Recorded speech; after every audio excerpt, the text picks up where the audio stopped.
বর্তমান সময়ে জনপ্রিয় রোমান্টিক জুটি ফারহান আহমেদ জুবান ও নাজনীন নাহার নেহা দিন দিন বাংলা নাটকের জনপ্রিয়তা বেড়ে চলেছে। সেই ধারাবাহিকতায় আবারও নতুন নাটক নিয়ে হাজির হয়েছেন জনপ্রিয় এই জুটি।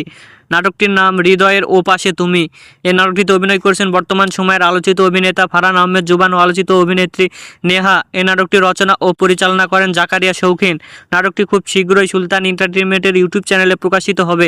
আপনারা দেখতে চাইলে অবশ্যই সুলতান এন্টারটেইনমেন্টের ইউটিউব চ্যানেলে চোখ রাখুন এবং নিয়মিত নতুন নতুন নাটকের আপডেট পেতে হলে অবশ্যই চ্যানেলটিকে সাবস্ক্রাইব করে রাখুন। পরবর্তী ভিডিওর জন্য অপেক্ষা করুন।